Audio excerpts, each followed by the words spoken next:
வசனம் மழை போல் பெய்திறங்கும், சத்தியம் மலர் போல் இதழ் விரியும். சத்தியம் சத்தியமே, சத்தியம் சத்தியமே, சத்தியம் சத்தியமே, சத்தியம் சத்தியமே. சத்தியம் சத்தியமே என்ற நிகழ்ச்சிக்கு வந்திருக்கிற உங்கள் அனைவரையும் நாங்கள் இயேசுவுடைய அன்பான பெயரால் வாழ்த்துகிறோம், வரவேற்கிறோம். பிரியமானவர்களே, இப்பொழுது இந்த உலகத்தில் காணப்படக்கூடிய நிலையை பார்க்கும் பொழுது நம் எல்லோருக்குமே இது எப்பொழுது மாறும் என்று ஒரு உள்ளான ஏக்கம் வருவதை தவிர்க்க முடியாது. அப்படித்தானே? மாற்றம் வருமா? குடும்ப வாழ்வில் ஏற்படக்கூடிய பிரச்சனைகள், சமூகத்தில் ஏற்படக்கூடிய அவலங்கள், பசி, பட்டினி, கொலை, வன்முறை என்று தேசத்தில் நாம் காண்கிற காட்சிகளை பார்க்கும் பொழுது நமது இருதயமானது உடைந்து போகிறது. எப்பொழுது இது மாறும் என்று நாம் மாற்றி மாற்றி வேறு வேறு தலைவர்களுக்கு நாம் ஓட்டு போட்டு தேர்ந்தெடுத்தாலும் கூட அந்த ஏக்கமானது சரி செய்யப்படவே முடியவதில்லை. அத்தனை வன்முறைகள், அத்தனை குற்றங்கள், அத்தனை பிரச்சனைகள். இந்தியாவில் NCRB என்று சொல்லப்படக்கூடிய நேஷனல் கிரைம் ரெக்கார்ட் பியூரோ என்று அதனுடைய புள்ளி விவரத்தின்படி 2024 இந்தியாவில் ஒரு நாளில் 74 கொலைகள் நடக்கிறது. ஒரே ஒரு நாளில் பெண்களுக்கு எதிரான குற்றங்கள் 1208, குழந்தைகளுக்கு எதிரான குற்றங்கள் 514, முதியோர்களுக்கு எதிரான குற்றங்கள் 89, பண மோசடி ஒரு நாளில் 587 மோசடிகள் நடந்திருக்கிறது. சைபர் கிரைம், அதாவது போட்டோவை அழித்து அசிங்கப்படுத்துதல், இது போன்ற சைபர் கிரைம் என்று சொல்லப்படக்கூடிய அந்த குற்றங்கள் ஒரு நாளைக்கு 279. இவை எல்லாமே ரெக்கார்ட் ஆனவைகள். இவை இல்லாமல் யோசித்து பாருங்கள், ஒரு நாளில் எத்தனை பெண்கள் துன்புறுத்தப்படுகிறார்கள். நமது தேசத்தில், நமது குடும்பத்தில், நமது சமூகத்தில் குழந்தைகளை அசிங்கப்படுத்துதல், குழந்தைகளை கொல்லுதல், பாலியல் ரீதியாக துன்புறுத்துதல், பண மோசடி செய்து ஏழை எளிய மக்களை ஏமாற்றுதல், கணக்கில் அடங்காவைகள். இவைகளை எல்லாம் காணும் பொழுது ஏன் இந்த உலகம் இப்படி சீரழிந்து கிடக்கிறது, இதற்கு என்ன காரணம் என்று நமக்கு விடை தெரியாமல் புலம்பிக் கொண்டிருக்கிறோம். ஆனால் உங்களையும் என்னையும் படைத்த கடவுள் இந்த உலகத்துடைய இந்த சீரழிவுக்கு, இந்த உலகம் கிடக்கிற அலங்கோலமான நிலைக்கு காரணம் என்ன என்பதை வேதத்தில் தெளிவாய் சொல்லுகிறார். அதுதான் கீழ்ப்படியாமை. உங்களையும் என்னையும் படைத்த கடவுள் நமது கரங்களில் பைபிள், தேவனது பரிசுத்த வேதாகம் என்று சொல்லப்படக்கூடிய தனது கட்டளைகளையும் கற்பனைகளையும் தனது அறிவுரைகளையும் எழுதி கொடுத்திருக்கிறார். அதற்கு தனி மனிதனோ குடும்பமோ ஒரு சமூகமோ தேசமோ கீழ்ப்படியாத போது இதுதான் நிலை. மனசாட்சின்னு ஒன்று இருக்கிறது அல்லவா, தேவனால் கொடுக்கப்பட்டது நமக்கு. அந்த மனசாட்சியும் கூட தேவன் அதையும் கூட பயன்படுத்துகிறார் கீழ்ப்படிவதற்கு. ஆனால் கீழ்ப்படியாத போது மனசாட்சியும் கூட அடித்துக் கொள்கிறது. இந்த உலகத்துடைய சீரழிவுக்கு, இந்த உலகத்தை படைத்த தேவனது விருப்பத்திற்கு எதிராக மனிதனானவன் கீழ்ப்படியாததுதான் பிரச்சனை. இந்த உலகத்தின் தேசங்களிலிருந்து, இந்த உலகத்துடைய சமூகத்திலிருந்து, குடும்பத்திலிருந்து, தனிமனித வாழ்க்கையிலிருந்து தேவனை நாம் துரத்தி விட்டோம், அவருக்கு கதவடைத்து விட்டோம். அதனால்தான் இவ்வளவு பிரச்சனை. இங்கு ஆதியாகமத்தில் அதற்காக தேவன் தெளிவாய் விளக்கம் கொடுக்கிறார். 2:15 இப்படி வாசிக்கிறோம்.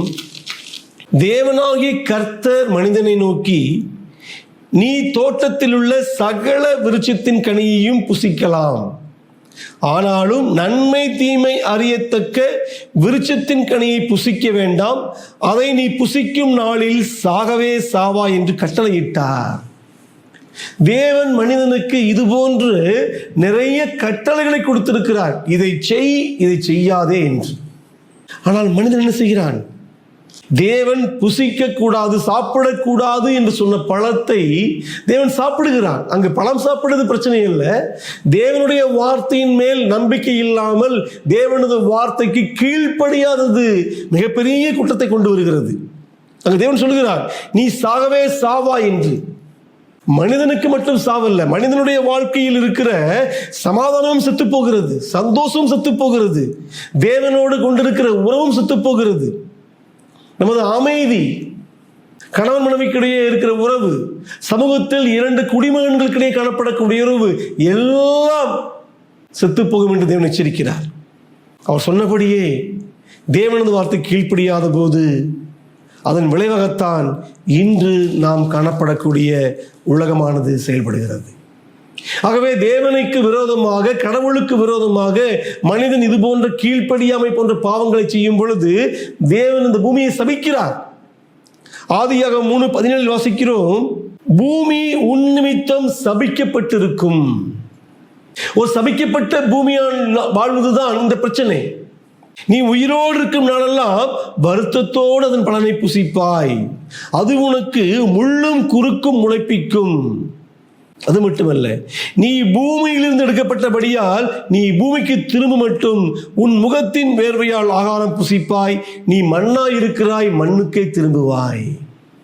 ஆகவே இந்த உலகத்தில் மரணம், நோய்கள், வருத்தம், பாரம், முள், குறுக்கு போன்ற இது போன்ற வன்முறை, பிரச்சனை, வேதனைகள், துக்கங்கள் இவை எல்லாமே மனிதனாகிய நீங்களும் நானும் நம்மை படைத்த தேவனாகிய இயேசு கிறிஸ்துவுடைய வார்த்தைக்கு கீழ்ப்படியாமல் செய்த பாவத்தின் விளைவுதான் இவை எல்லாம் என்று தேவன் தெளிவாக சொல்லுகிறார். நாம் செய்த பாவத்தின் விளைவாய் வரக்கூடிய சாபம், அதனால் தான் இதெல்லாம் காணப்படுகிறது. இன்று நமது குடும்பத்தில், நாம் வாழக்கூடிய இந்த தேசத்தில், பக்கத்தில் வாழக்கூடிய மக்களுடைய குடும்ப வாழ்வில் ஏற்படக்கூடிய இந்த சீரழிவுகளுக்கெல்லாம் மிக முக்கியமான காரணம் நாம் செய்த பாவத்தின் விளைவுகள் தான் என்று தேவன் தெளிவாய் சொல்லுகிறார். ஆகவே அந்த சாபத்திலிருந்து எப்படி வெளிவருவது, அந்த சாபத்திலிருந்து நாம் எப்படி காப்பாற்றப்படுவது, அதற்கும் தேவன் வழி வைத்திருக்கிறார். புதிய ஏற்பாட்டு புத்தகத்தில், கலாத்தியர் புத்தகத்தில் அதை வாசிக்க முடியும். கலாத்தியர் 3:13 வாசிக்கிறோம், மரத்தில் தூக்கப்பட்ட எவனும் சபிக்கப்பட்டவன் என்று எழுதியிருக்கிறபடி, கவனியுங்கள், கிறிஸ்து நமக்காக சாபமாகி நியாயப்பிரமாணத்தின் சாபத்திற்கு நம்மை நீங்களாக்கி மீட்டு கொண்டார். எவ்வளவு தெளிவான, துல்லியமான ஒரு தீர்வாக இயேசு கிறிஸ்து நமக்காக இந்த பூமியில் வந்திருக்கிறார்.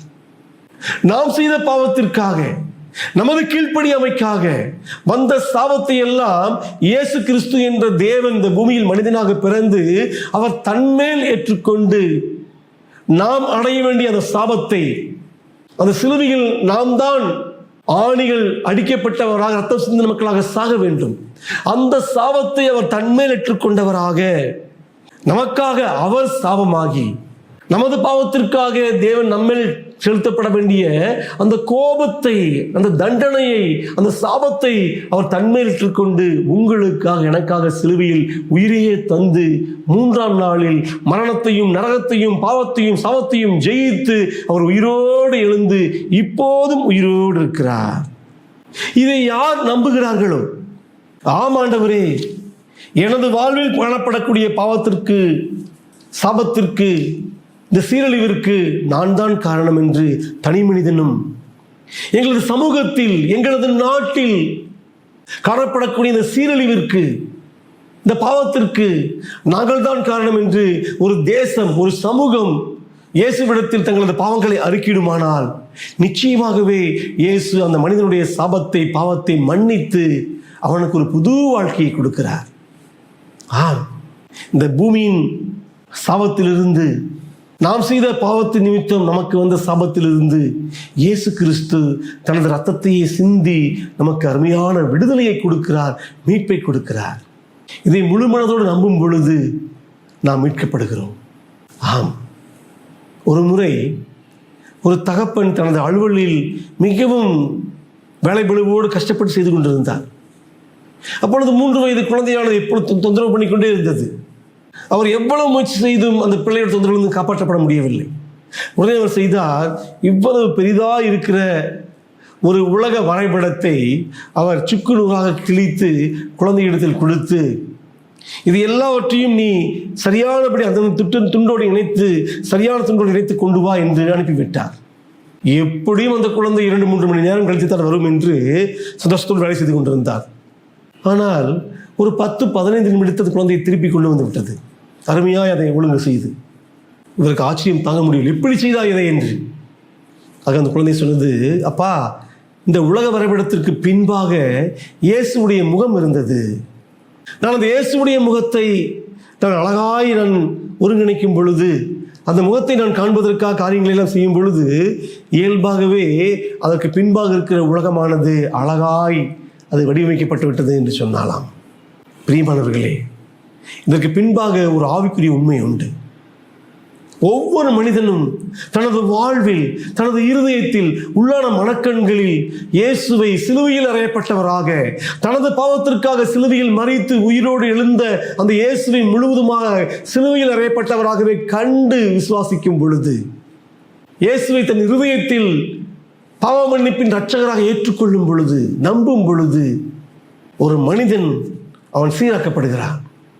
அவ்வாறு ஒவ்வொரு மனிதனும் பாவம் மன்னிக்கப்பட்டவனாக தனது வாழ்க்கையை கிறிஸ்துவுக்குள் சீராக்கும் பொழுது, ஒழுங்குபடுத்தும் பொழுது, இந்த உலகமானது ஒரு ஒழுங்குக்குள்ளாக வரும். பிரியமானவர்களே, அவலட்சணமான சீரழிந்து கிடக்கிற இந்த உலகத்தை ஒரு ஒழுங்குக்குள் கொண்டு வர நீங்கள் விரும்பினால், அது இயேசுவை நீங்கள் சிலுவையில் மறித்த அந்த இயேசுவை உங்கள் உள்ளத்தில் நீங்கள் ஏற்றுக்கொண்டால் மட்டுமே அது சாத்தியப்படுமே ஒழிய, இயேசுவுக்கு வெளியே எதையும் நாம் சீராக்க முடியாது. இயேசுடைய உதவி இல்லாமல் நமது பாவம் மன்னிக்கப்படாது. நமது பாவம் மன்னிக்கப்படாமல் இந்த பூமியில் நம்மால் ஒன்றையும் நகர்த்தக்கூட முடியாது. பிரியமானவர்களே, ஆகவே இந்த பூமியின் சீரழிவை பார்க்கும் பொழுது இவை எல்லாம் மனிதனுடைய பாவத்தின் விளைவாய் வந்த சாபம் என்பதை உணர்ந்து, அந்த சாபத்தை உங்களுக்காக எனக்காக சிலுவையில் ஏற்றுக்கொண்டு உயிரையே தந்து உயிரோடு எழுந்த அந்த இயேசுவை நீங்கள் முழு மனதோடு ஏற்றுக்கொள்ளுங்கள். நிச்சயமாகவே உங்களது பாவங்கள் மன்னிக்கப்பட்டு முதலாவது உங்களது வாழ்க்கை ஒரு சீருக்குள்ளாக வரும். பின்பு உங்கள் மூலமாக மற்றவர்களும் கூட அந்த இயேசு கிறிஸ்துவுடைய சிலுவையின் செய்தியினால் சீராக்கப்படலாம்.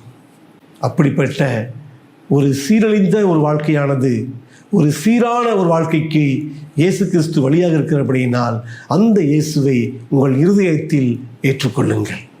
தேவன் உங்களை ஆசீர்வதிப்பாராக. ஆமென். எங்கே நான் சென்றாலும் எங்கே தங்கினாலும் அவர் கண்கள் எந்தன் மீதில் தானே. எதை நான் செய்தாலும் எதை சிந்தித்தாலும் அவர் கண்கள் எந்தன் மீதில் தானே. விலகி சென்றாலும் சோர்வடைந்தாலும் அவர் கண்கள் என்னை காணுதே. எங்கே நான் சென்றாலும் எங்கே தங்கினாலும் அவர் கண்கள் எந்தன் மீதில்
எந்தன் பெருமூச்சும் எந்தன் கூக்குரலும் அவர் காதில் எல்லாம் கேட்டிடுதே.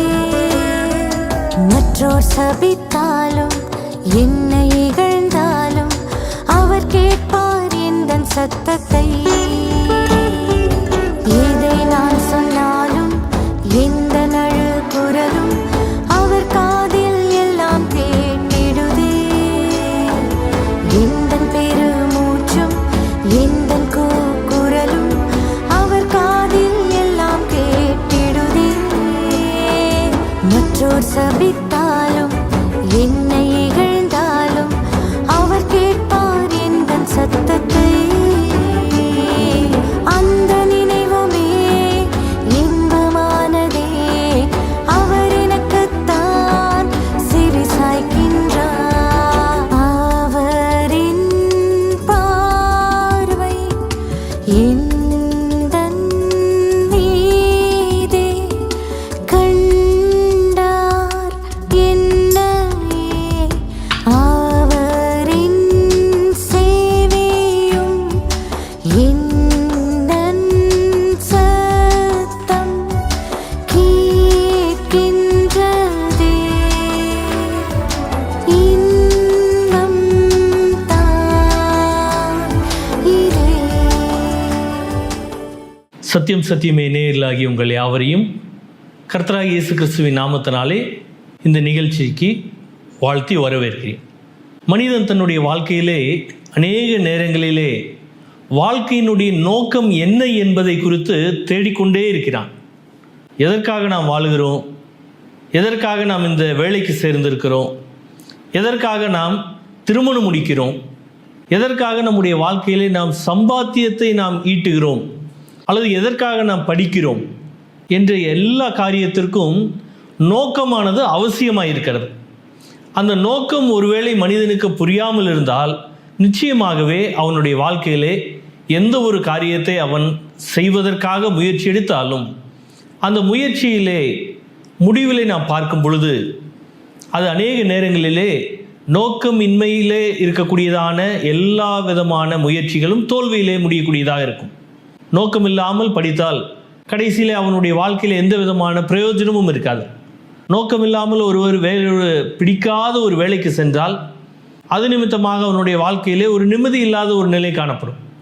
இப்படி தான் திருமணம் ஆகட்டும் அல்லது வாழ்க்கையினுடைய மற்ற பகுதிகளாகட்டும், எல்லாவற்றிற்கும் மனிதனுக்கு ஒரு நோக்கம் என்பது அவசியமாக இருக்கிறது. அப்படியாக நான் பார்க்கும் பொழுது குறிப்பாக நம்முடைய வாழ்க்கையினுடைய உண்மையான நோக்கம் என்ன என்பதை நாம் அறிந்து கொள்ள வேண்டும் என்றால் நாம் இன்னொரு மனிதருடைய வாழ்க்கையினுடைய நோக்கத்தையும் நாம் அறிந்து கொள்ள வேண்டும். அந்த இன்னொரு மனிதருடைய வாழ்க்கையினுடைய நோக்கத்தை நாம் அறிந்து கொள்ளும் பொழுது நிச்சயமாகவே நம்முடைய வாழ்க்கையானது இன்னும் அர்த்தமுள்ளதாக மாறும். இன்னும் நம்முடைய வாழ்க்கையை நாம் சரியான பாதையிலே நாம் செலுத்தக்கூடியவர்களாக நாம் காணப்பட முடியும். அப்படியாக நாம் பார்க்கும் பொழுது பரிசுத்த வேதாகமத்திலே சொல்லப்பட்டதான நபராகிய பரிசுத்த வேதாகமத்தினுடைய மைய நபராகிய இயேசு கிறிஸ்து என்ற அந்த ஒரு நபருடைய அவருடைய நோக்கத்தை அறிந்து கொள்ளும் பொழுது நம்முடைய வாழ்க்கையானது சரியான பாதையில் இது ஓடக்கூடியதாக இருக்கும். எனவே தேவனுடைய நோக்கமானது கிறிஸ்துவனுடைய வாழ்க்கையிலே எப்படியாக அது செயல்பட்டது என்பதை நாம் சிந்திக்கும் பொழுது நம்முடைய வாழ்க்கையிலும் நாம் அதை சரியான விதத்திலே கையாள முடியும். பிலிப்பியர் என்ற புஸ்தகத்திலே 2வது அதிகாரத்தினுடைய 1வது வசனத்திலிருந்து 12வது வசனம் வரைக்கும் நாம் வாசிக்கும் பொழுது அந்த நீண்ட பகுதியிலே அப்போஸ்தலனாகிய பவுல் மூலமாக பரிசுத்த ஆவியானவர் மனிதனுடைய வாழ்க்கையினுடைய நோக்கத்தையும் அங்கே உள்ளே அவர் செலுத்தக்கூடியவராய் காணப்படுகிறார். அதை ஆரம்பிக்கும் பொழுது எப்படியாக அவர் ஆரம்பிக்கிறார் என்றால், ஆதலால் கிறிஸ்துவுக்குள் யாதொரு ஆறுதலும் அன்பினாலே யாதொரு தேறுதலும் ஆவியின் யாதொரு ஐக்கியமும் யாதொரு உருக்கமான பட்சமும் இரக்கங்களும் உண்டானால் நீங்கள் ஏக சிந்தையும் ஏக அன்பும் உள்ளவர்களாயிருந்து இசைந்த ஆத்துமாவுக்களாய் ஒன்றையே சிந்தித்து என் சந்தோஷத்தை நிறைவாக்குங்கள் என்று அவர் ஆரம்பிக்கிறார். அப்படி கிறிஸ்துவினுடைய வருகை நிமித்தமாக நம்முடைய வாழ்க்கையிலே ஏக சிந்தையும் ஏக நோக்கத்தையும் நாம் உடையவர்களாக இருக்க வேண்டும் என்றால் நாம் அந்த கிறிஸ்துவை நாம் நோக்கி பார்க்க வேண்டும் என்று இந்த வேத வசனத்தின் மூலமாக நாம் அறிந்து கொள்ள முடியும். எனவே கிறிஸ்துவானவர் எந்த நோக்கத்திற்காக வந்தார், அல்லது கிறிஸ்துவனுடைய வாழ்க்கையிலே தேவனுடைய சித்தமானது என்ன என்பதை நாம் பார்க்கும் பொழுது 2 காரியங்களை இந்த 12வது வசனம் வரைக்கும் உள்ள பகுதியிலே நாம் காண்கிறோம். அந்த 2 காரியங்கள் என்ன என்றால், முதலாவது காரியமாக நாம் பார்க்கும் பொழுது தேவன் மனிதனுடைய வாழ்க்கையிலே கீழ்ப்படிதல் என்ன என்பதை கற்றுத்தருவதற்காக கிறிஸ்துவானவர் இந்த பூமியிலே அவர் வந்த பொழுது அவர் அந்த கீழ்ப்படிதலை நடைமுறைப்படுத்தி காண்பிக்கிறார். கிறிஸ்துவானவர் கீழ்ப்படிதல் என்ன, கீழ்ப்படிதல் என்றால் அது எப்படி காணப்பட வேண்டும் என்பதை நடைமுறைப்படுத்தி காண்பித்து அதன் மூலமாக நாமும் கீழ்ப்படிய வேண்டும் என்று அவர் கற்பிக்கிறார். அதற்கு ஆதாரமாக அந்த பகுதியில் உள்ளதான வசனத்தை நான் வாசிக்கிறேன். பிலிப்பியர் 2வது அதிகாரத்தினுடைய 8வது வசனத்தில் நாம் வாசிக்கிறோம், அவர் மனுஷரூபமாய் காணப்பட்டு மரண பரியந்தம், அதாவது சிலுவையின் மரண பரியந்தமும் கீழ்ப்படிந்தவராகி தம்மை தாமே தாழ்த்தினார். ஆதலால் தேவன் எல்லாவற்றிற்கும் மேலாக அவரை உயர்த்தி இயேசுவின் நாமத்தில் வானோர் பூதலத்தோர் பூமியின் கீழானோருடைய முழங்கால்கள் யாவும் முடங்கும்படிக்கு பிதாவாகிய தேவனுக்கு மகிமையாக இயேசு கிறிஸ்து கர்த்தர் என்று நாவுகள் யாவும் அறிக்கை பண்ணும்படிக்கும் எல்லா நாமத்திற்கும் மேலான நாமத்தை அவருக்கு தந்தருளினார் என்று நாம் 8வது வசனத்திலிருந்து 11வது வசனம் வரைக்கும் நாம் வாசிக்கிறோம். எனவே தேவனானவர் கிறிஸ்துவை இந்த பூமியிலே அனுப்பினதனுடைய நோக்கம் என்னவென்றால், அந்த கிறிஸ்துவானவர் எப்படியாக பிதாவாகிய தேவனுக்கு கீழ்ப்படிந்திருந்தாரோ அதுபோல ஒவ்வொரு மனுஷனுடைய வாழ்க்கையிலும் அவன் கீழ்ப்படிந்திருக்க வேண்டும், பிதாவாகிய தேவனுக்கு கீழ்ப்படிந்திருக்க வேண்டும் என்று வேதாகமமானது தெளிவாக சொல்லுகிறது. பிதாவாகிய தேவனுக்கு எப்படி நாம் கீழ்ப்படிய வேண்டும் என்றால், அதை தேவனானவர் நமக்கு நம்முடைய பாஷைகளிலே புரியும்படியாக அல்லது உலக மனிதர்கள் எல்லாரும் புரிந்து கொள்ளும்படியாக அவரவர் பாஷைகளிலே அவரே எழுதி கொடுத்திருக்கிறார். அதை தான் இந்த நாட்களிலே நம்முடைய கரங்களில் இருக்கக்கூடியதான பரிசுத்த வேதாகமம் என்று நாம் சொல்ல முடியும். அந்த பரிசுத்த வேதாகமத்தின் மூலமாக பிதாவாகிய தேவனானவர் மனுஷனுடைய வாழ்க்கையானது எப்படியாக தனக்கு கீழ்ப்படிந்திருக்க வேண்டும் என்று அவர் விரும்புகிறார் என்பதை அவர் இந்த வேதாகமத்தில் எழுதி கொடுத்திருக்கிறார். மனிதனுடைய வாழ்க்கையில் எந்தெந்த பகுதியில் எல்லாம் கீழ்ப்படிந்திருக்க வேண்டும், கணவன் மனைவியாக எப்படியாக கீழ்ப்படிந்திருக்க வேண்டும், பெற்றோர்களும் பிள்ளைகளுமாக எப்படியாக கீழ்ப்படிந்திருக்க வேண்டும், ஒரு தொழிலாளிக்கும் முதலாளிக்கும் இடையிலே கீழ்ப்படிதலானது எப்படியாக காணப்பட வேண்டும் என்று சொல்லுகிறார். இப்படியாக அநேக காரியங்களிலே சமுதாயத்திலே சக மனிதர்களாகி இருக்கக்கூடிய நாம், நமக்கு மேலான அதிகாரிகளுக்கு நாம் எப்படியாக கீழ்ப்படிய வேண்டும், நம்முடைய ஆளுநர்களுக்கு, நம்மை ஆளக்கூடியவர்களுக்கு நாம் எப்படியாக கீழ்ப்படிந்திருக்க வேண்டும், இப்படி எல்லா காரியங்களையும் அவர் கீழ்ப்படிதல் என்ன என்பதை காண்பிக்கும்படியாக இயேசு கிறிஸ்துவானவர் இந்த பூமியிலே கடந்து வந்தார். அவர் இந்த பூமியிலே வந்து சிலுவையிலே அந்த கீழ்ப்படிதலை அவர் நடைமுறைப்படுத்தி காண்பித்திருக்கிறார். எனவே அந்த சிலுவை நாம் பார்க்கும் பொழுதெல்லாம் இயேசு கிறிஸ்துவானவர் எப்படியாக பிதாவாகி தேவனுக்கு கீழ்ப்படிந்திருந்தார் என்று நாம் புரிந்து கொண்டு நம்முடைய வாழ்க்கையிலே நாம் அந்த பிதாவாகி தேவனுக்கு கீழ்ப்படிய வேண்டும். இயேசுவானவர் எப்படியாக எவ்விதமான கேள்விகளுமின்றி பிதாவாகி தேவனுக்கு அவர் கீழ்ப்படிந்திருந்தாரோ அதே போல நாமும் கூட எவ்விதமான கேள்விகளுமின்றி தேவன் எதை செய்ய சொல்லுகிறாரோ அதை நாம் செய்ய வேண்டும், எதை செய்யக்கூடாது என்று சொல்லுகிறாரோ அதை நாம் செய்யாமல் இருக்க வேண்டும். இன்னொரு வார்த்தையிலே சொல்ல வேண்டும் என்றால், அவர் பாவத்தை செய்யக்கூடாது என்கிறார், அந்த பாவத்தை நாம் செய்யக்கூடாது. சில காரியங்களை, நன்மையான காரியங்களை அவர் செய்ய சொல்லுகிறார், அந்த காரியங்களை நாம் செய்ய வேண்டும். ஆனால் மனிதனுடைய வாழ்க்கையானது இதற்கு நேர் எதிர்மறையாக செய்யக்கூடாது என்றதை மனிதன் செய்யக்கூடியவனாகவும் செய்ய சொன்னதை மனிதன் செய்யாதவனாகவும் காணப்படுகிறான். இப்படியாக மனிதனுடைய வாழ்க்கையிலே அவன் இன்னும் அதிகமாக தேவனுக்கு கீழ்ப்படியாதவனாக பாவம் அவனுக்குள் பிரவேசிக்கக்கூடியதாக நாம் பார்க்க முடியும். தேவனானவர் மனிதனுடைய வாழ்க்கையிலே கீழ்ப்படிதலை எதற்காக கற்றுக் கொடுக்க விரும்புகிறார் என்றால், மனிதனுடைய வாழ்க்கையிலே அவன் கீழ்ப்படியாமல் போனது நிமித்தமாக ஏற்பட்டதான விளைவுகளை மாற்றும்படியாக அவர் இந்த காரியத்தை கற்றுக் கொடுக்க விரும்புகிறார். அந்த விளைவுகள் என்ன என்றால் பாவமும் அந்த பாவத்தின் மூலமாக வந்த மரணமாக காணப்படுகிறது. இந்த விளைவை மனிதனுடைய வாழ்க்கையிலிருந்து மாற்றி போட வேண்டும் என்று இயேசு கிறிஸ்துவானவர் விரும்பக்கூடியவராயிருக்கிறார். அதற்காகவே இந்த பூமியிலே அவர் மனிதனாக பிறந்து, மனிதனாக இந்த பூமியிலே அவர் பரிசுத்தமாக வாழ்ந்து, மனிதனாக இந்த பூமியிலே அவர் எல்லா காரியங்களையும் 100% தேவனாகவும் 100% மனிதனாகவும் இயேசு கிறிஸ்து இந்த பூமியிலே வாழ்ந்து உங்களுக்கும் எனக்கும் கீழ்ப்படிதலை கற்றுக் கொடுத்திருக்கிறார். இரண்டாவதாக, இயேசு கிறிஸ்துவானவர் என்ன நோக்கத்தோடு அவர் இந்த பூமியிலே வந்தார் என்று கேட்டால், இரண்டாவதாக நோக்கமாக நாம் பார்க்கும் பொழுது நம்முடைய ரட்சிப்பின் வேலையானது நிறைவேறும்படியாக அவர் இந்த பூமியிலே வந்தார். நம்முடைய ரட்சிப்பினுடைய வேலையை நிறைவேற்றும்படியாக அவர் இந்த பூமியிலே மனிதனாக பிறந்திருக்கிறார். 12வது வசனத்தில் நாம் இப்படியாக வாசிக்கிறோம், ஆதலால் எனக்கு பிரியமானவர்களே, நீங்கள் எப்பொழுதும் கீழ்ப்படுகிறபடியே நான் உங்களுக்கு சமீபமாய் இருக்கிற பொழுது மாத்திரமல்ல, நான் தூரமாய் இருக்கிற இப்பொழுதும் அதிக பயத்தோடும் நடுக்கத்தோடும் உங்கள் ரட்சிப்பு நிறைவேற பிரயாசப்படுங்கள் என்று அவர் சொல்கிறார். இங்கே நாம் உன்னிப்பாக கவனிக்க வேண்டிய வார்த்தை என்னவென்றால், ரட்சிப்பு நிறைவேற பிரயாசப்படுங்கள் என்று சொல்கிறார். அந்த ரட்சிப்பானது நிறைவேறும்படியாக நாம் இந்த பூமியிலே பிரயாசப்பட வேண்டும். அப்படி என்றால் அதற்கு முன்னதாகவே ரட்சிப்பானதை ஒருவர் நிறைவேற்றி காண்பித்திருக்க வேண்டும். நமக்கு மாதிரிகளை தேவன் இந்த பூமியிலே அவர் தந்திருக்கிறார். அந்த மாதிரியாகவே இயேசு கிறிஸ்துவானவர் இந்த பூமியிலே தந்திருக்கிறார். அப்படிப்பட்டதான மாதிரியாக வந்த அந்த இயேசு கிறிஸ்துவானவர் என்ன சொல்கிறார்? நீங்கள் ரட்சிப்பு நிறைவேற பிரயாசப்படுங்கள் என்றால், நம்முடைய வாழ்க்கையிலே நாம் ரட்சிப்பு நிறைவேற பிரயாசப்படும்படியாக இயேசு கிறிஸ்துவானவர் ஒரு மிக பிரதான ஒரு பிரயாசத்தை அவர் எடுத்திருக்கிறார். இயேசு கிறிஸ்துவானவர் ஒரு மிக பிரதான ஒரு முயற்சியை அவர் எடுத்திருக்கிறார். அது என்ன அந்த முயற்சி என்று சொல்லும் பொழுது அதை தான் நாம் மேலுள்ள வசனங்களை நாம் வாசிக்கிறோம்.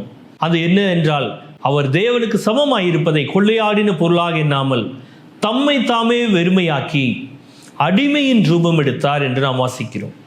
தம்மை தாமே வெறுமையாக்கி அடிமையின் ரூபம் எடுத்து மனுஷ சாயலானார்.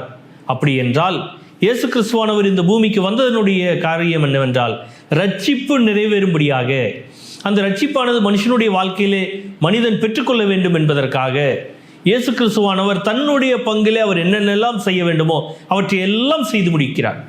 நிறைவேற பிரயாசப்படுங்கள் என்ற ஒரு வார்த்தைக்கு கிரேக்க பதத்திலே கட்டர் கசோமாய் என்ற ஒரு வார்த்தை பயன்படுத்தப்படுகிறது. அது அப்படி என்றால் முற்றுமுடிய அதை செய்து முடிக்க வேண்டும்.